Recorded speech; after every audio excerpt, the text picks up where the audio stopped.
Hello, friends of Studio Brule. This is Steve Brule, and it is coffee time, where I go over some of the things that have been going on since the last coffee time. It's been quite a while since I've had a coffee break, and one of the reasons for that is I was preparing for the 21 convention in Orlando, Florida, where I gave the talk that is basically represented in the latest video called the Red Zone Episode 3, Trump, One World Government, and Feminism's role in that, and what we can do about it. And that's the topic of our talk today. I will call your attention to my VIP club membership to the patriarchy, which enables me and authorizes me to comment on the comings and goings of the global evil feminist empire with its thousands of connections and tentacles that have spread entirely all around the world. And we have special guests, of course, not special guests, a regular and the cornerstone of Studio Brule, Janice Fiamengo, to join us to talk about this particular topic. Feminism's role in bringing in a one world government, the relevance to the upcoming presidential election in the US, and what we can do about it. So with no further ado, let me bring Janice in here. Hi, Janice. Hey, Steve. How are you doing? Pretty good, thanks. Long time since we've had a chat. You were working really hard on 2 conference presentations. So yeah, you had your head down. Yeah, I did. And I was having trouble. I was really struggling, as you know, with this one for the 21 convention, because it's kind of complex and it's in the number of things involved. And I wanted to kind of get the phrasing right. So I did a lot of versions. I think I ended up presenting version 18 or something like that. A good writer is somebody who can edit his own work and revises constantly. And you were a very big help in helping me edit and providing me editing suggestions, because as you know, and you can comment on this otherwise, I tend to go off on a lot of side channels, or just I don't know. You say you think you go on tangents, but I don't know. I thought everything in all the versions I saw, everything was interconnected and pretty darned interesting. But yeah, you know, obviously when you've only got 45 minutes to speak, you can't put everything in that you'd like to in the detail and complexity that you'd like to include. But I thought it was excellent. I thought it was fascinating. And although certainly I'm not an expert, and I don't really want to weigh in on specifically on the one world government angle, because it's just something I don't know enough about. I haven't studied globalism as a phenomenon. I don't understand it well enough.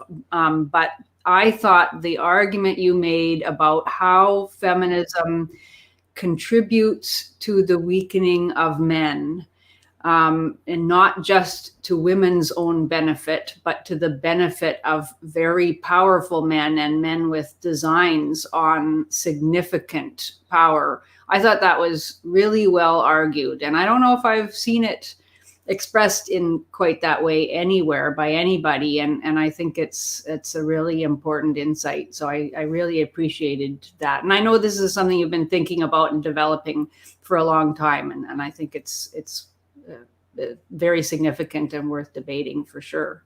Oh, thank you. I hope some people take up on some of the ideas I put out there. I consider my work sort of like a introduction in a lot of ways. Because I touch on a lot of stuff in the video, and I'm hoping that people will pick it up and it will twig ideas for other people to go further than I can go with some of these ideas, you know. Well, yeah, I mean, I do, and like the point you make that that it is to any person, particularly a man with a lust for power, it is actually to his benefit to contribute to systems and policies and laws and a culture in general that weakens men overall and prevents them from having, as you say, you lay it out in the video, it prevents men, an ordinary man, from building up his own business, from amassing his own resources, to making himself financially independent, to making it possible for him to pass his resources on to his children, to make it possible for him to be independent of the workforce, to be able to retire early, for example, because he's done well in his business or whatever.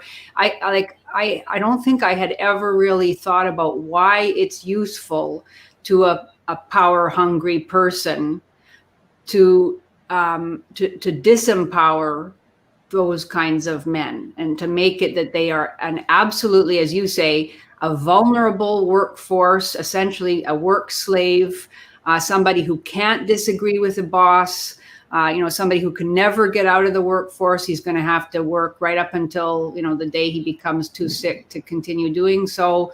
And that is useful for somebody with designs on significant power, whether it's, world power or a more limited version of it. Like, I'd never thought of it in those terms, and I thought you made a really good case for that. And you certainly show how feminism has been super successful in doing that, in making it that men are deprived of their resources, making it that they can't retire, in all sorts of ways, disempowering them in law and in public policy. I think that's a really key insight. Oh, thank you. And that's the way that grows from is the recognition that we are very competitive animals in everything. And so I use the image of a monkeys fighting in the forest. They don't have to go out and build a stick or a rock. They just pick it up because they're all over the place. And so feminism is a weapon that was not created, I don't think, for the purpose that it's been used for, but it was very quickly recognized that wealthy people could fund feminism, and it would benefit them by the fact that it's used to keep other competitive men from becoming a serious competitor, and prevent them from becoming independent of the workforce. All very important things for people who want and this is throughout history. The elite always need a reliable workforce that is compelled to work, and feminism helps that. Yeah, absolutely. I mean, I think that's a really good insight. In all sorts of ways, feminism guarantees that through the transfer of wealth from men to women, and women, as you say, are net consumers, not producers. So that wealth keeps getting transferred from men to women, and then men have to continue working in order to, just to survive, or whether it's to support their families or to pay alimony, or to rebuild a business they lost as a result of a false accusation or an acrimonious and expensive divorce. I mean, there's just all sorts of circumstances, all of which, though, contribute to making men demoralized, vulnerable, basically, you said submissive, secure, trapped and dependent, not competitors, but very reliable members of the workforce. You said that you'd even seen this happen yourself amongst men you personally knew after divorce, and the change in their attitude and their relationship to their work, how they became more submissive, less independent. Mm-hmm. Yeah, there's those are the ones that don't commit suicide. Right. I mean, I've known a couple of guys who are just crushed to the point. One fella, it went from bad to worse until one day he had moved back into the farm with his parents, and then his parents went out to the barn one day and he was hanging from the rafters of the barn. Yeah. And the ways that it can crush a man, there's just almost an infinite number of ways. Yeah. Mm-hmm. Yeah. And it's, it like what you are presenting as your argument, your thesis, it really does begin to answer the question that gets asked over and over again, which is, why do so many men support feminism? And it's been kind of like, I guess the answer maybe generally is we say it's because men are gynocentric.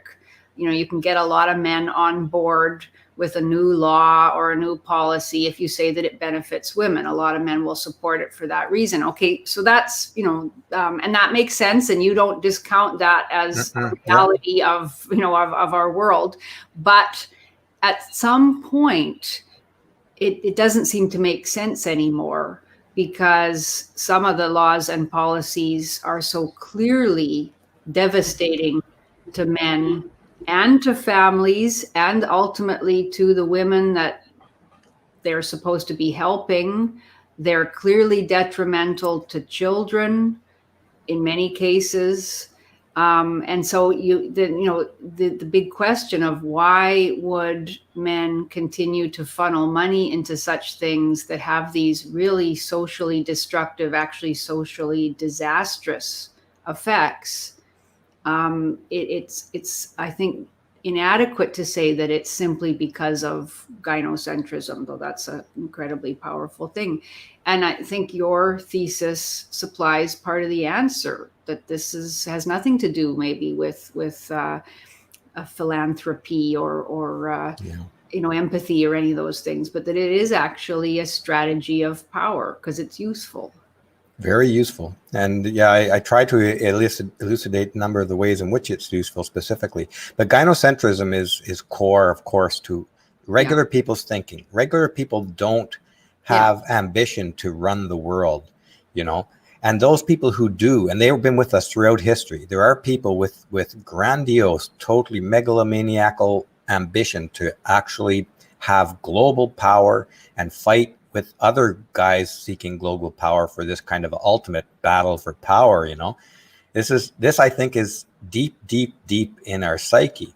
So the question becomes, in my mind, is that there's trillions of dollars a year going out all around the world. There's no part of this world that isn't, I think, well, I could be off on some remote little corners, but virtually the entire developed world and a lot of the underdeveloped world, most of the underdeveloped world, is receiving funding for feminism specific programs.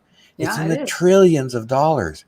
And this is you only have to look at the United Nations documents to see that obvious reality in action. And when you start to look for those things, it's infinite, Janice. I was actually shocked. You follow some of these threads and you get 1,000 more threads. It's totally saturated. So I got to thinking, the kind of people who get so rich that they have global reach and personal power, they do not waste $10. They don't waste 50 cents. These people are very, very careful with their money.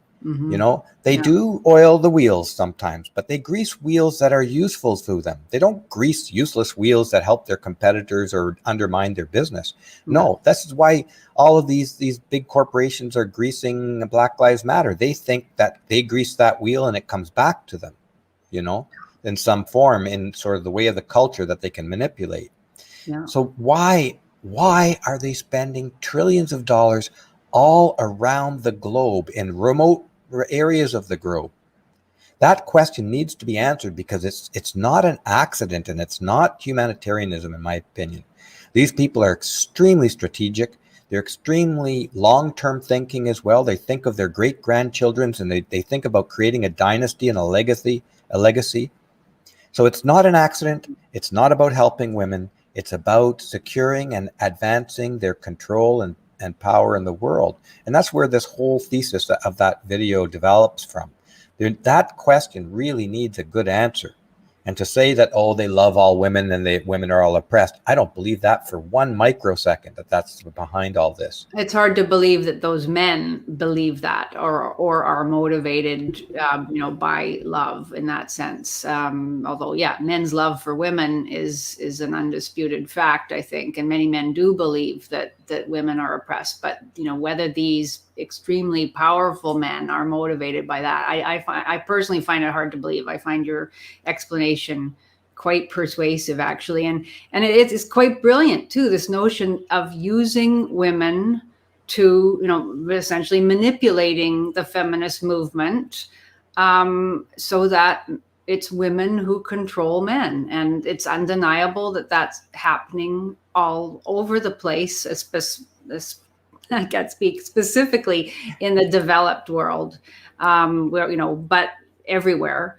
But certainly we are intimately familiar with the ways in which a false allegation or, a complaint to the HR department, or a woman's call to police saying that she has been threatened or been struck by her partner, or that he's done something to one of her children, or whatever it happens to be. All these are ways that women can destroy men or keep them in subjection. And to think that that isn't used by far-thinking and manipulative individuals for their own purposes would be foolishness, I think. So yeah, I found it really thought-provoking and fascinating. And I'd like to ask you, how was it received at the conference? I have signed up to watch all the 21 convention videos, and I watched part of yours, but I haven't yet. And I don't know whether is the discussion, like, is there Q&A afterwards that is also recorded, or I didn't even get that far to see. Yeah, there is Q&A. Yeah. Now it's hard to say, like, my topic was probably significantly out, like further pushed out than some of the other, not pushed out, I mean, a little more stretch than like some of the other kind of an outlier in terms of its focus and its... Not entirely, but yeah, a lot of the other stuff, there's an entire room that was around fatherhood. There's an entire room around women. And then the room I was in is a general catch-all, the original sort of thing for the culture. So anything goes in there. But there was one other fellow named Elliot Hulse, who came at many of the same ideas from a different angle, but from a biblical angle, and so it's interesting. And I have him on to talk to him next Tuesday. I hope you can come on next Tuesday. We're gonna have a conversation on this same topic, but I'm gonna get more info on his views from the biblical angle. Interesting. But I wanted to touch base on one thing here. When if you look back in history, there's been a lot of powerful men killing, threatening women who threaten their power. What was that king in Britain who cut off cut off his queen's head there, or locked her up or whatever, for disagreeing with his creating the church. I should know this name. King Henry VIII? I think so. The guy who created Protestantism, basically, right? Yeah. He couldn't divorce her. Didn't he cut her head off or lock her up or something? He had her executed. Okay. So there's an example of how far, that's not very gynocentric to execute your queen, right?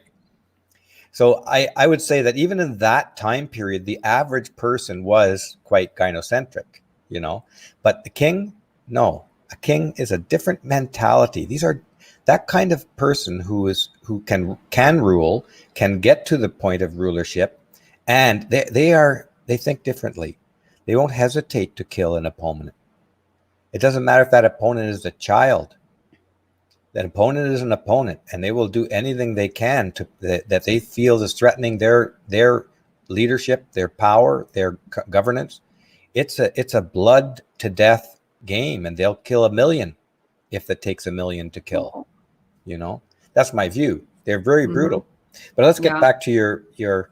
Oh, I just want to say one other thing. I think the word that came to mind when you were talking about using women is that the feminism puts an overseer in every home, so that men are monitored everywhere, in workplace, and in the home. Yeah, and that's definitely happened. Yeah, and that creates a kind of a shield between potential competitive men and the really, really elite. Now you have this entire global shield of feminism that becomes a barrier to competing with the upper elite. But you had a question more about the... I want to ask you one thing too, that because the logical question, I guess, that comes up is that, okay, if this is one of the ways that powerful men have determined that they can use feminism for their own purposes to establish this very docile, submissive, secure, vulnerable workforce, essentially a whole group of men who are work slaves. I guess the only question would be, isn't it dangerous for these men to do this, to create a system whereby nearly any man is vulnerable to a false accusation, or just any kind of accusation, vulnerable to a vicious divorce, to an exploitative lover, whatever it happens to be, a complaint by a woman to another man, for example. And one of the examples I think you gave in your talk was what was his first name? Strauss-Kahn was his last name. He was the head of the International Monetary Fund, I believe, and he was, felled, bloodlessly eliminated by some kind of harassment allegation. I never heard whether there was any evidence whatsoever for that allegation. I don't even know what the upshot of it was ultimately, but certainly he was gone from his position, replaced by Christine Lagarde, I think her name is, who's a very aggressive feminist, constantly touting the superiority of women in positions of power. So there's the danger, even for an extremely powerful man like that. Is there a way that, have you thought about that in terms of what these men in these positions of power can do to shield themselves, or have they just created a system that mostly works to their advantage, but also includes with it the possibility that they themselves will be taken down by it? Yeah, of course, a nuclear war can be shot right back at you, a nuclear warhead, right? Yeah. Once you build a nuclear bomb, you don't entirely control who gets exploded. You hope to control it.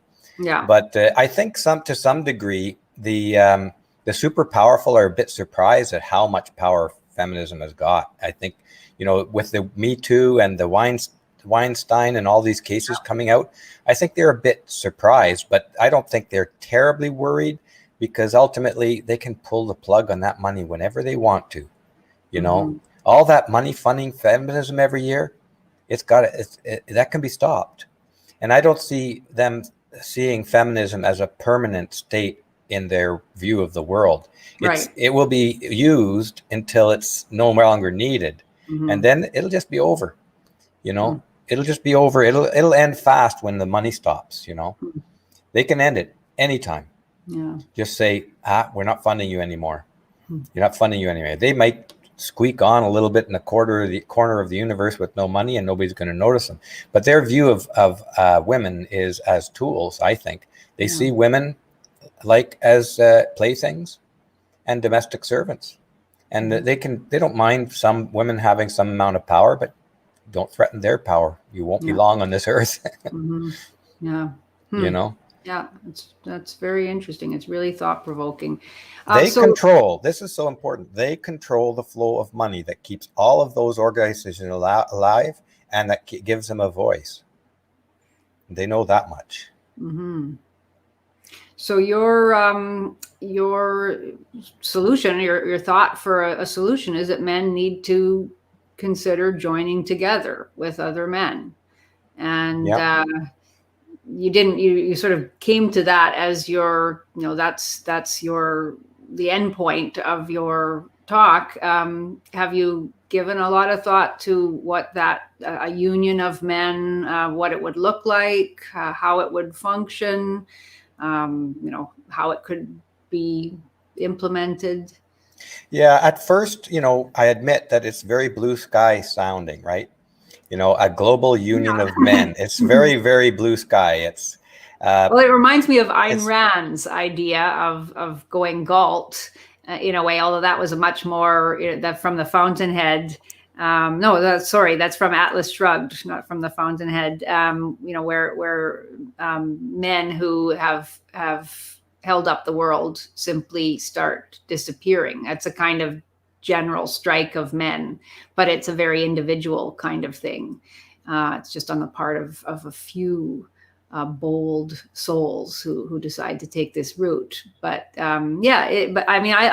idea of it is so. I've dreamt of such a thing. I've dreamt of a world, a global, one day strike of men as a statement of power. I do have some more developed ideas on this that I didn't really get into in the video because, there's a bit limited time. Yeah. But, a global union of men. First of all, I'd like to present this idea to you, and you can think about this, and then I'll get on to how you do it and what it would look like. But men create governments and stabilize societies, and then the society becomes stabilized, and then the government basically ultimately serves women more than it serves men. We know this through the spending of taxation, right? That the majority of tax money is collected from men and spent on women. Mm-hmm. So governments generally favor and serve women first. Now, a one world government will be that and much more. So to me, you can think of a one world government as women's organization. And what would be the natural counterpoint to that is an organization of men to counter it, because a one world government has no other nations to hold it in check. Mm-hmm. But since a one world government ultimately will be run by feminists, it will be run primarily to serve women, of course, with the ultra elite pulling all the strings. The true beneficiaries, the true beneficiaries at the top. But I'm not talking about those for the minute. Governments you can think of a government as female. What would be the natural counterbalance to that? A union of men. So that's I think the only way that humanity can push back against the excesses and abuses of a one world government that has no nations to oppose it. You're going to need an organization with with global reach, and it's going to have to be men. Because that's the natural counterpoint to a government, because a government basically is the face of women. It serves women. Now, in terms of how you would bring it about, look what's happening in what Anthony calls the manosphere. There's already spontaneous grassroots organizations coming up all over the place. You've got the National Coalition for Men in California.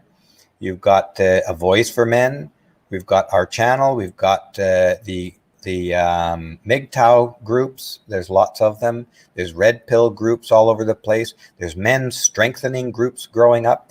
Now let's look at other unions that already exist, like the Teamsters, for instance, and the oil riggers and the typical male professions.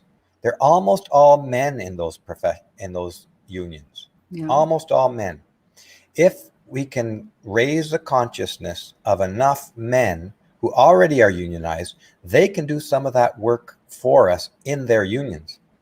Let's say that we're getting some kind of global organization. We can't. It'll be a real slow process. Try to bring one man in at a time, But what if the Teamsters Union recognized, say, the importance of this in the world, and they brought in 500,000 in one day, 100, or I don't know how many they have, but there's a lot. There are other already existing organizations that I think that could be leveraged in bringing this about in a faster manner. At least, maybe if it's not formal, but at least in an informal cooperative needs, for instance, to say, how many guys do you think in Teamsters Union are being raped in family court? Probably a lot. I think they might be sympathetic to having a day's strike, for instance, as you mentioned earlier. So I mean, the blue sky is that we've got this giant global reach and of dues paying, and I'm claiming this, that these needs to be a paid membership with benefits, so that you can pursue like tip of the spear type issues like the National Coalition for Men is already doing. They're already doing that. So they have a role right in there, right off the gate. They have talented guys taking down or going after bigoted, hateful, discriminatory laws. They do. But we need to fund that, So, I mean, I'll stop there. You probably have something else. you wanted to? Oh, it's very interesting. I mean, it does feel like so daunting, so the task is so enormous. And you mentioned in your talk, I think that men tend to be individualistic.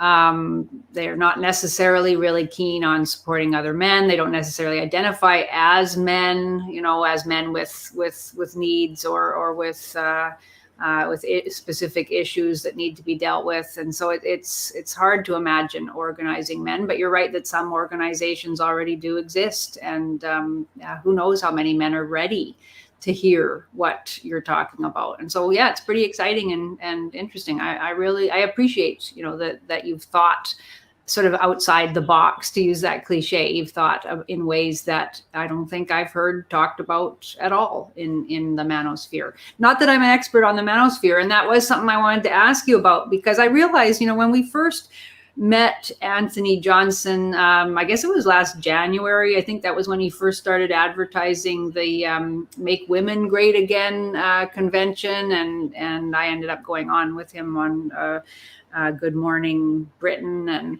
and then you had him on your show and interviewed him and a couple times actually, or you've talked to him a couple times. And I realized that he is part of a whole sphere of the internet, the manosphere, that I wasn't even aware of. Like, not that I'm claiming I knew a lot about the manosphere before, but I always sort of thought there were men's rights activists or men involved in the men's rights movement. And then there are MGTOW guys, and there's complex relationships between those two groups. Sometimes they overlap to a large extent. Sometimes they disagree on things. And then there are other men, in different, like, pickup artists and guys like that. But I think Anthony Johnson's group is somewhat different, and I just don't know that much about them. And so I wondered if maybe you could say a few words about is there like a common philosophy that unite these guys? I mean, my impression, which is totally superficial, and I'm looking forward to listening to as many of the talks as I can, but my impression is that, correct me if I'm completely wrong, but that these guys are more sort of traditionalists, that they are in common with men's rights or men's issues advocates. They're opposed to feminism, see it as completely destructive and wrong-headed, interested in men's issues, problems like fatherlessness, and men being alienated from their children, men having a terrible time in divorce, all that kind of thing. But more, I think I would say, more interested in building men up. I think maybe on the belief that when men are strong, that women like strong men, and that women will be willing to join with strong, successful men to build strong families. And that, it seems to me like that's kind of their primary focus, but I don't know enough about them to say for sure. So I'd like to know what your impressions. Is there kind of a coherent philosophy amongst the guys that you met, or are they just a whole scattered group of guys with different objectives and different philosophies? Well, yeah, there's a lot there. There's not all traditionalists. The patriarchy room, they call it the patriarchy room. That's the fathers, and they call it patriarchs. They call them patriarchs. The only condition to be a speaker in the patriarch room is that you have to be a father. So if you don't have children, you're not qualified to speak in the patriarchy room. So outside of that, that's what Anthony says is the only thing. Whatever philosophies you have, if you have an idea and Anthony asks you to come and speak there, he's not going to tell you can't talk about this or blah, blah, blah. But there are a lot of traditionalists in that room. Yeah. Okay. But I get this though, that if I have a son, so I'm qualified to speak there. And if Anthony, if Anthony asked me to speak there, he would not have a problem with me speaking my view, which is not traditionalist. Right. Exactly. Yeah. So apart from that, also there's some religious people there, but not very many actually. There was, I think, 2 that I know of. that's coming from a fairly fundamentalist religious perspective. Yeah. But that's neither frowned on nor encouraged. I think one of the main things about the conference is that, one, it's to benefit men. Yeah.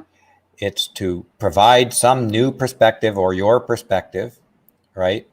And most of the conference is critical of feminism. I don't think I would have seen one pro-feminist speaker there. Mm-hmm. So it's very countercultural that way. Virtually everybody recognizes that feminism has enormous destructive power in our culture. Yeah. Mm-hmm.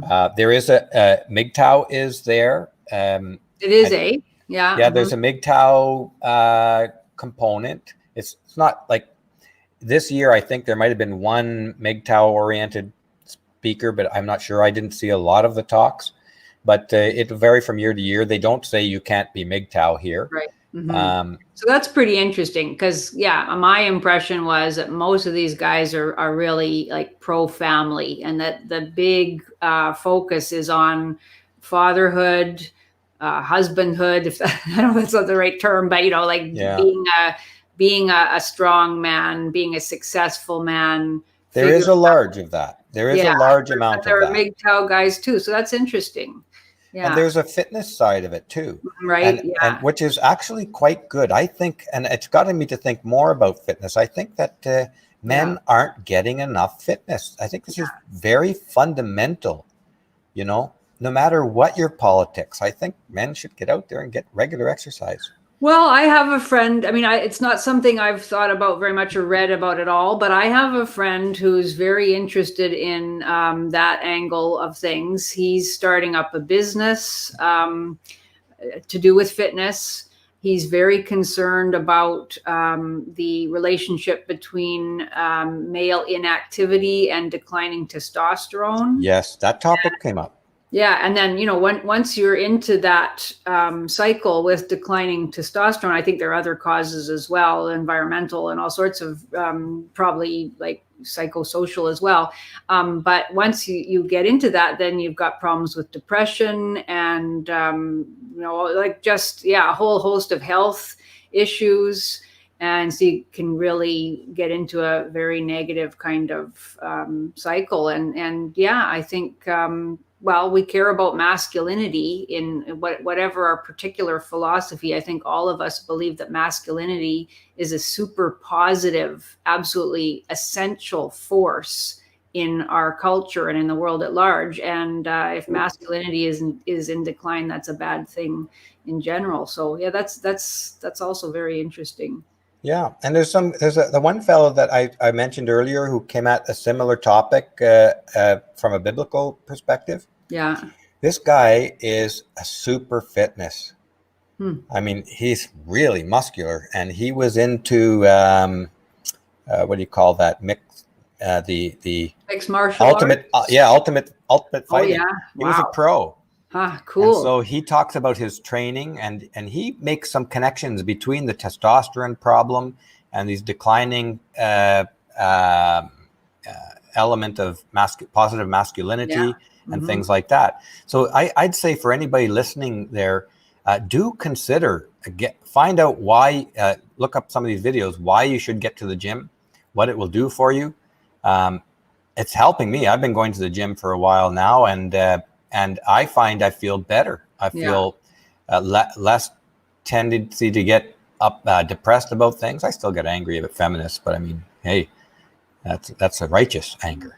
Well, I don't think you can be a thinking person and not feel sometimes quite angry when you read some of the nonsense. But I really wonder whether there is a specific connection between physical fitness and the ability to actually withstand the whole range of ways that feminism is about disempowering men on a psychological level, on an actual practical level, in terms of being able to say no to women and to be able to carry oneself in a way that can withstand women's demeaning and harassing of men, their identity harassment, all that stuff. It's fundamental. And Phil puts his finger right on the key right here. Yeah. Exercise, especially weight-bearing exercise. That means it's pretty stressful, on the body. It just triggers a whole bunch of very positive biological things in men, both that affect you mentally and physically, and it can only do good for you, especially as you get older. But this should be right all through your life for men, right up to your last day, if you can. Obviously, there's some conditions on that. Yeah, but that's really interesting. I'm glad to hear that that's a big part of the conference. I guess there aren't very many sort of specifically left-wing types at these conferences, or would you say that there's a plurality of political perspectives as well? I would say there's not that much of a plurality. Yeah. The left is generally frowned on in this conference, although there are some people who are not terribly overtly political. Right. Yeah. They just don't discuss the politics of it in their conferences, like especially in the patriarch room. I think those guys, well, no, not especially there, but those guys are focused really on how to be a good father. Yeah. What children need from a man, from a father. And this is really important stuff. This is so fundamental because, so much of the single motherhood is phenomenon is causing havoc throughout our culture. Yeah, I mean, these guys you can almost not imagine, like Antifa in a culture that didn't have fatherlessness. Like, there's got to be a direct connection between what we've seen over the last everything. I mean, the lockdowns, the response to the lockdowns, the willingness of our populace to be led. In fact, the way we beg our leaders to keep us safe. All those incredible things. Yeah. And on the other side, the rage, the desire to destroy, the lack of self-control, the over-emotionalism on the part of both men and women, all of that stuff. Like, it all seems to have such a profound connection to fatherlessness. Yep, it really absolutely. can't be overemphasized. So I guess that's an area where, people of all different political persuasions or philosophies could absolutely agree. I mean, it's been something I've been thinking a bit about, why it is, because I know that there are men who are anti-Trump and who are avowedly left-wing who are also interested in men's issues. So, and I don't quite understand. I'm not quite able to understand fully what their perspective is. But and I know, for instance, Warren Farrell, who's written perhaps better than anybody about the totally destructive consequences of feminism, I think, is a Democrat supporter, always has been. And he did vote Hillary the last time. That pissed off a lot of people. Yeah. And I'll just mention that Warren's going to be coming on the show this month. Yeah, really? Yeah. That's going to have him on. Fantastic. Yeah. Oh, wow. Oh, that'll be great. Good for you. He's going to be on monthly from now forward. Every month we're going to have a live stream with Warren. Wow, that's great. Wow. So have you been in contact with him for some time? Yeah, we've been in contact basically since his University of Toronto protest that launched Studio Brule. Right. Yeah. Yeah. Oh, that's fantastic. Cool. Well, I'm sure I'll be tuning into that one for sure. It's been a lot of time since I've had him on the channel, so it's be a lot of things to talk about nowadays. Yeah. Oh, I wanted to mention there was a guy in the fatherhood room who's deaf. Okay. But this guy, he has to rely on other people to lip read them, so ask questions, and but his charisma in the room was just captivating. Really captivating. And he talked about how the fathers, and you touched on this a minute ago, it's what came up to my mind on safety. And we're begging governments to keep us safe, basically resulting in eliminating of our freedoms. Yeah. And this guy talked about his role as a father is not to keep his kids safe, to keep them alive. They're responsible for their own safety. He's responsible to make sure they stay alive to adulthood. And he described what he means by that in very charismatic, powerful kind of patriarchal terms, very personable guy as well. So he was one of the most inspiring guys I saw from that conference, that side of it. Neat. Yeah. That's great. Wow. It sounds good. I mean, I haven't yet had a chance to listen to all those papers. What happened with the other one, with the women's side of it? Did it go ahead? Did you hear anything about that? Yeah, I heard things about it. I never went in the room at all. So it was going on at the same time. Yep, all three rooms were Good. going on simultaneously. I spent a lot of the conference finishing my talk because, as you know, I switched it. Steve. I didn't finish the slides until the morning that I was giving the talk. So I switched. I was going to give my other lecture, right, that I showed you before. Mm-hmm. And I thought, so I just, and then as it came closer and closer, I thought, this other idea fits better. So I switched too late. And then by the time I got to the conference there, I wasn't finished the slides. So I had to go up and get slides ready. And oh, wow. That must have been stressful. It was a little bit stressful, but I did get them done in the morning. I sent them off to him, and then I gave my talk in the afternoon on the third day. The third day. Yeah. Well, but anyway, I'm glad to hear that about the women's conference as well. Yeah. Well, I heard it was positive. And here's the thing with the like Anthony, he does a lot of things in order to provoke a response in popular culture. Yeah. So he's obviously playing off of Make America Great Again by saying make women great again. And of course, he's antagonizing the feminists who run the media. So he got on to Piers Morgan's show with you just for knowing where to poke the bear. Yeah. And he poked the bear with this idea that men can make women great again. It's actually very it was very clever, I thought. media savvy. Yeah, he is. Yeah. And I was worried. I must admit, I was worried that because it had a hefty attendance fee. I think it was $500 at the very lowest, and I was worried that more than that. It was like $1,500 or something like that. Yeah. I don't remember exactly what it was, but it was a very high fee. Yeah.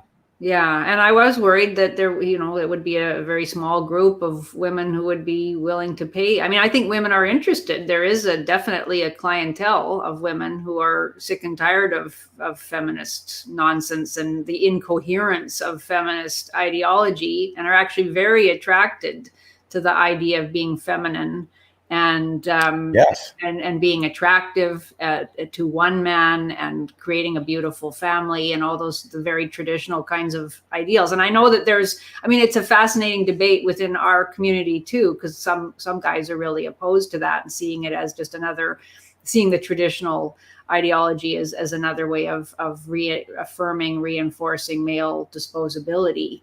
But I'm glad. And regardless, I don't actually have a strong opinion about the TradCon philosophy. I know that there are lots of people who consider themselves men's rights activists who have deep qualms and misgivings about it. I'm happy for anybody who's working out their life outside of the feminist framework. But anyway, I was just worried that there wouldn't be enough women that would be willing to fork over all that money, and I'm glad to hear that it went off. And I don't know the numbers. But I like from what I heard of the speakers, it was very positive oriented. It wasn't about like running anybody down. No, sure not. It was about criticizing the usual bad actors, like this whole fat body positive thing. This is like as unhealthy as it gets. Encourage women to eat themselves to death. And think that they're beautiful doing it. And then be angry and bitter that they're not getting their goals in life. Beautiful. Yeah. I know, it's crazy. So it sounded really good. I'm glad. Yeah, and then they do get at they do talk a little bit about that having children. This was a commonly held sentiment in that group where the help women is that one, and I think this is true.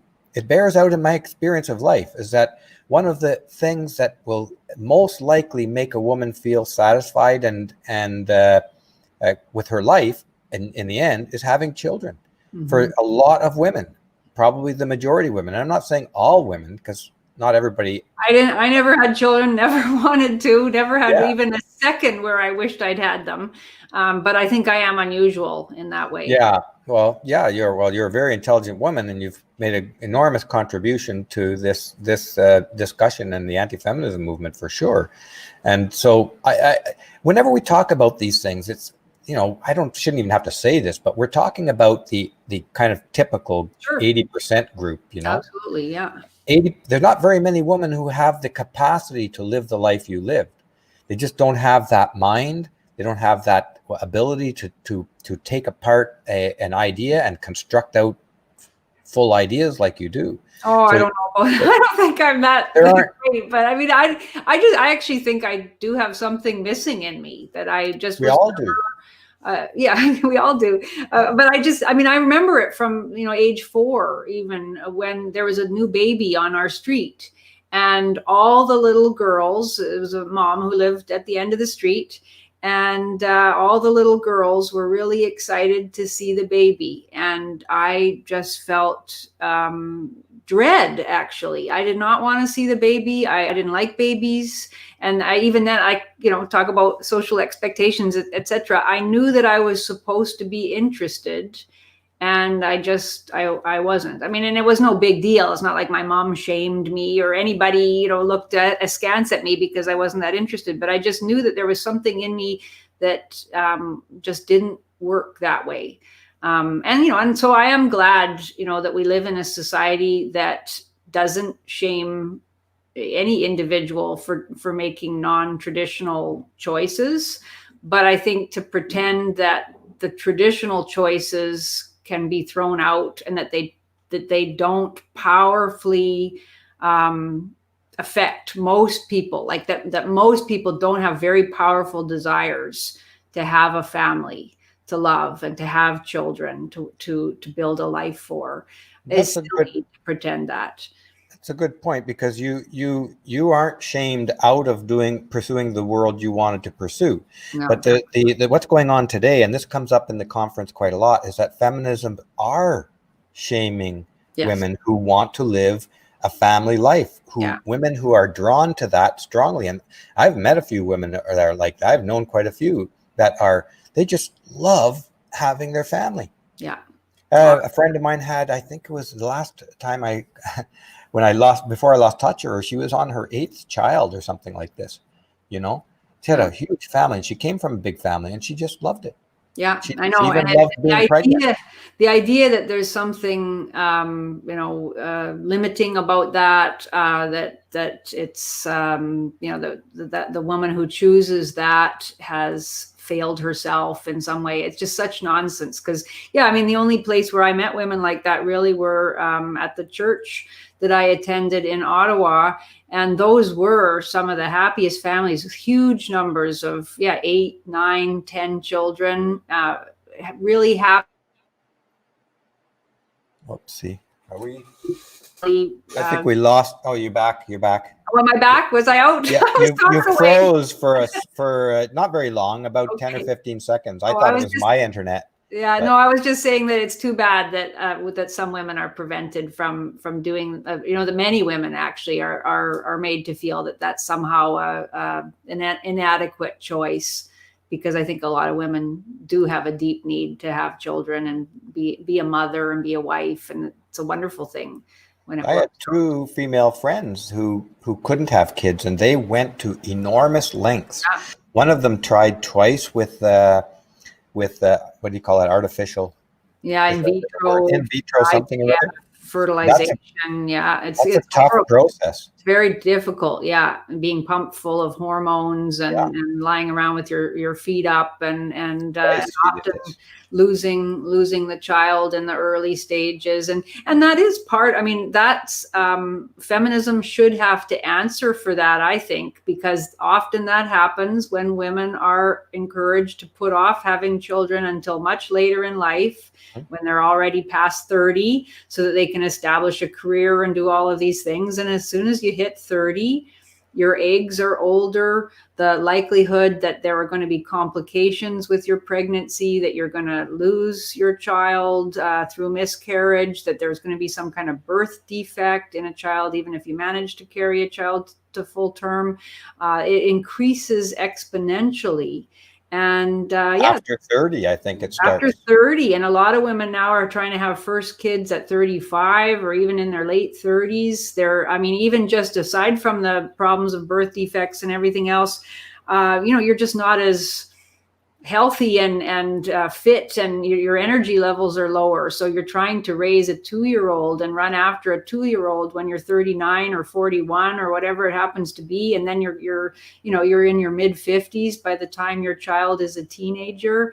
It just isn't the best situation, and yet that's the thing that feminism has pushed on to a lot of women for the last 30 or 40 years. And it's quite a deceit. It's quite a deceit, because there's like almost 2 generations of women who really believe that they can start having their family in their 30s or even 40s. Yeah. And I've talked to some of them. They say, "Oh yeah, there's medical advances now that'll do that." They have not really been told the truth about those medical advances. Yeah. Those are painful and dangerous and risky. Yeah. Mm-hmm. When I was in university, do you know that women did start to get nervous around 24, 25 years old if they hadn't started a family? That's what it was. And that's the truth. That's where it should be. That is the time when you're best able to have those children. Yeah. And and I've read articles by women who talked about the pain that they experienced as a result of not being able to have children, because they just got to the point where they couldn't. I mean, it's very, very expensive too. I mean, that's the other thing, in addition to being difficult. If you're going to go the IVF route, it's thousands and thousands of dollars. It's out of the realm of possibility for a lot of families. And these women talked about like actually feeling physical pain when seeing a mother with a child, pushing the baby in a stroller or whatever. And it's a feminism doesn't want you to see that, Yeah. I mean, that's really something. They've been hiding that reality for 50 years now. Yeah. Mm-hmm. And so they're doing quite a good thing for women by like, this is one of these cases where like they're being forced to look at the medicine, right? Like, it's like this is a difficult thing to face up to. So, but it's for the good of a lot of women that they be told once again what we've known since the beginning of time, that if you want children, which might be the best thing for you in your life, you got to get at it young. Yeah. Yeah. It's the truth hurts, but it also, it might help a lot of women to hear these kinds of messages. Yeah, absolutely. Yeah, well, it sounds like it was a good time overall. So I'm really glad. I'm glad it went off so well. Excellent. Well, thank you. Yeah, I should probably go. Okay, terrific. Thanks again for coming on, Janice. And we're going to do this every week now, right? At least every 2 weeks. Every 2 weeks. Yeah, okay. I'm super busy with my mom right now. So I'm not always maybe able to, but there's so many things to talk about. In fact, there's I just saw, I haven't even read the articles yet, but Vox magazine just came out with its Masculinity Week collection of articles, almost all, and there's a lot of them. There's like at least a dozen articles about various versions of masculinity, and there's a number about men's rights issues, the men in the manosphere, of course, they are pissing all over all of our friends and the things that we care about, writing about them in the most contemptuous and belittling ways possible. But I thought maybe we could talk about some of those articles at some point, because they're all written by women, and they're all written in with utter lack of understanding or empathy or recognition of the reality of any of the issues that we talk about. So that was one thing I wanted to, but there's so many other things as well. And we should at some point, I think, have a discussion of the election too, because that is worth talking about, what a Joe Biden presidency means for men based on Joe Biden's past record. I think that's a very serious issue that everybody should be thinking about. So why don't we do that the next one, 2 weeks from now? Okay. It'll be just before the election. Let's 2 weeks from now will be the 30th of October. So perfect. That's 3 or 4 days, 4 days before. Yeah. Same time? Well, let's go. Can we go a little bit earlier? Is that okay? Yeah. Half an hour earlier or so? Half an hour earlier, yeah. Yeah. So it'll be 4:30 p.m. my time, 1:30 p.m. your time. All right, sounds good. Okay, awesome. Okay, we'll talk before then, but we'll see you then. Yeah, definitely. Yeah. Okay. Thanks, Janice.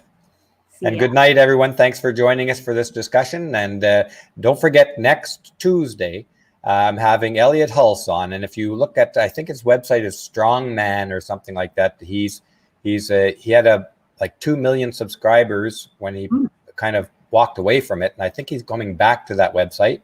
And so we're going to have him on to talk about this kind of stuff Tuesday from a biblical perspective, and about what he's going on with his strength training and professional life. So thanks again for joining us, and we'll see you again next time on Coffee with Steve.